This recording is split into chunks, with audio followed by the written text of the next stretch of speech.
Depuis la fin du Covid, vous l'aurez certainement remarqué, les festivals ont tendance à se multiplier. Il y a les très grands festivals, il y a les plus petits, et aujourd'hui nous allons parler d'un festival très particulier et très petit. Ça s'appelle Kultur im Container, c'est la 3e édition de ce festival qui se déroule à Bienne, sur la place Walser, juste derrière la gare de Bienne. Et pour en parler, j'ai le plaisir d'accueillir celle qui est à la base de ce projet, Merette Sando. Bonsoir. Bonsoir. Merci de passer nous voir à Télé Bilingue. C'est pas trop loin puisque vous êtes juste à côté, mais voilà, vous avez un soir de spectacle. Alors peut-être avant de parler de cette 3e édition du Kultur im Container 2023, parlez-nous un peu de l'origine de ce festival. Comment est née cette idée un peu saugrenue d'organiser ce petit festival? Alors, j'ai grandi dans la culture et puis il y a 2 ans, je devais faire un travail de maturité au gymnase de Bienne. Et puis comme ça, j'ai créé ce festival Kultur im Container. Mhm. Alors comme son nom l'indique, ça se passe dans des conteneurs. Vous en avez quoi? Un grand et deux 4. et quatre et des petits. Comment vous est venue cette idée d'utiliser des conteneurs? C'était très par hasard. J'ai vu des containers et puis dans mon travail, dans mon processus de mon travail de maturité, j'ai pensé que de toute façon, je vais faire quelque chose en culture. Et puis j'ai vu les containers et puis c'était clair de faire un petit festival autour de ces containers. Mhm. C'est quoi le côté pratique des conteneurs? On peut les fermer. Ça donne des petites salles. Et puis, ouais, ça fait une base dehors Mhm. pour créer Alors le décor quelque est chose. planté, hein, on a ces conteneurs qu'on va peut-être voir sur la photo tout à l'heure. Voilà, on voit que c'est un terrain qui est avec des conteneurs, dont un qui sert de fond à la scène principale, en plein air. Et puis, il y a le décor, mais quelle était l'idée du festival? Pourquoi créer ce festival? Qui se produit dans ce festival? Le festival, c'est une plateforme pour des jeunes artistes de la région de Bienne. Et puis, comme j'avais beaucoup d'amis autour de moi qui faisaient la culture, mais qui commençaient avec des projets, je voulais leur donner une plateforme pour montrer euh, leur culture, leur musique, leur art visuel sur une petite plateforme, pas dans des grandes salles ou des grands festivals. Mhm. Parce que vous pensez que c'est quelque chose qui manquait à Bienne, ça, justement, des petits endroits où se produire pour les jeunes musiciens? Je pense pour les musiciens, musiciennes qui sont vraiment au début, oui.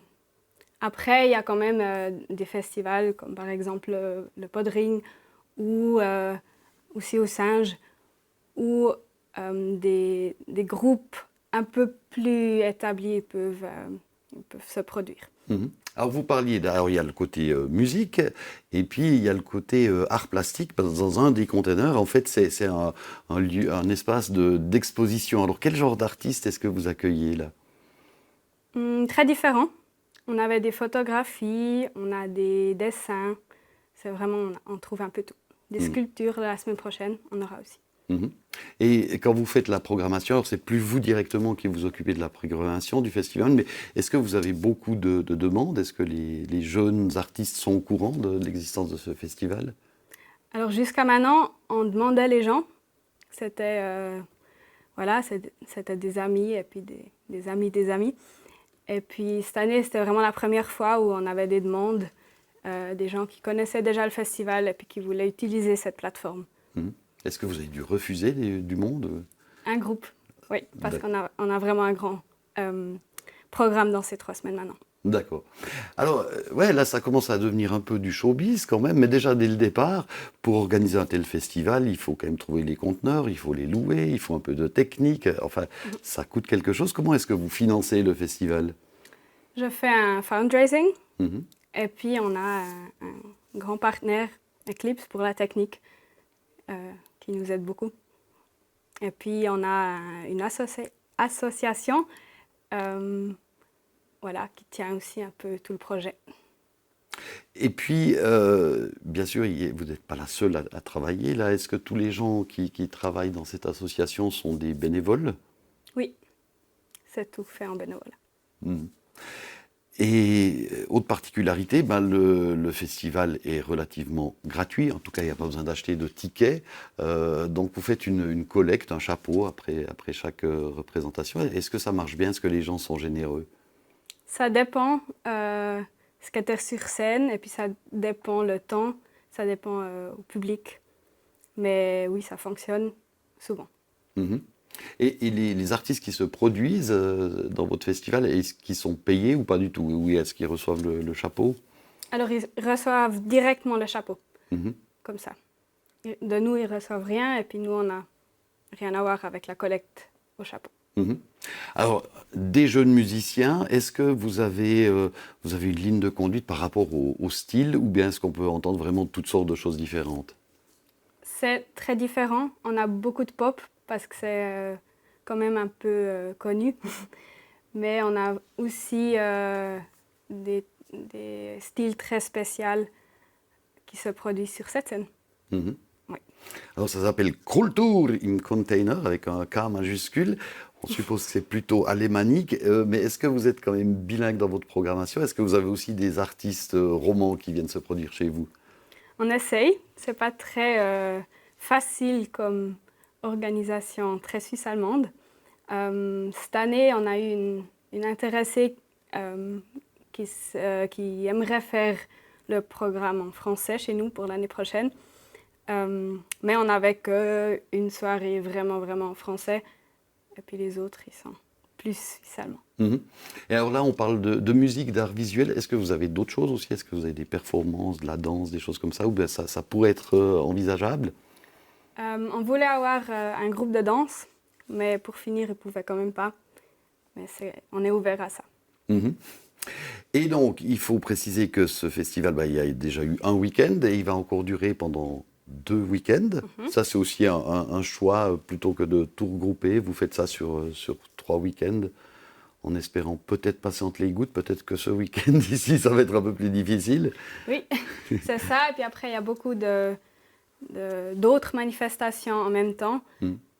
Comme ça, voilà, peut-être on a le public qui était un peu plus au Royal la semaine passée. Et puis la semaine passée, on avait le public qui va ce week-end au Biou en Vert, ou un peu comme ça. On essaye de... C'est ce que je disais en introduction, Ouais. il y a énormément de Ouais, festivals, c'est ça. et même les fêtes de village deviennent des Ouais. espèces de festivals. Alors faites-nous peut-être envie, tiens, ce soir, vendredi, qu'est-ce qu'on peut entendre sur votre scène? Ce soir, on a un open mic. Ça veut dire qu'en fait... Une scène ouverte, Une ouais. scène ouverte, voilà. Ouais. Et puis, les gens, ils peuvent venir et puis on a une petite infrastructure, un piano, une guitare, un microphone. Mhm. Et puis, ils peuvent se préparer à venir sur scène. Des fois, ça fonctionne très bien, des fois, ça ne fonctionne pas du tout. Comme on ne doit pas s'inscrire en avance, on ne sait pas. Mhm. C'est les musiciens Oui, qui viennent. c'est D'accord. Et samedi soir, qu'est-ce qu'il y aura? Demain soir, on a Kelpie, un concert, c'est un peu du indie folk pour danser. Et puis on a encore Gooby, c'est un rappeur. Mhm. Et quelles sont les réactions du public devant ce petit festival? Est-ce que c'est des gens qui viennent spécifiquement pour ce festival ou bien comme vous êtes quand même bien placé en ville, est-ce qu'il y a des gens qui découvrent ça par hasard et qui s'arrêtent simplement? Alors sur la place Valzer, c'est quand même très intéressant à voir le public qui passe, qui voit ce qu'il y a quelque chose. Et puis ça fait quand même une grande partie du public. C'est des gens qui passent, des passants. Mais après, on a des gens qui commencent à connaître le festival depuis 2 ans maintenant. Et puis, voilà. Mhm. Donc là, on est à la 3e édition. Est-ce que vous réfléchissez déjà à une 4e édition? Et est-ce que ce Kultur im Container Festival va s'agrandir un jour? Quelles sont vos ambitions? Alors, cette année, je me suis dit, c'est la première fois où je pense que ça a pris une bonne grandeur. J'aimerais pas agrandir plus en ce moment, mais bien sûr qu'on aimerait aller plus loin. Et puis peut-être de le faire aussi une fois dans une autre ville, parce qu'il y a beaucoup de potentiel avec des jeunes artistes. Oui, puis vous avez un décor qui se transporte assez facilement sur un camion. Ouais. Meret Sando, merci beaucoup pour ces explications et bon vent pour cette 3e édition du Kultur im Container qui va donc durer encore ce week-end et le week-end prochain. Et on vous souhaite de passer un peu entre les gouttes puisque la météo n'est pas terrible pour le moment. Merci à vous. Merci beaucoup.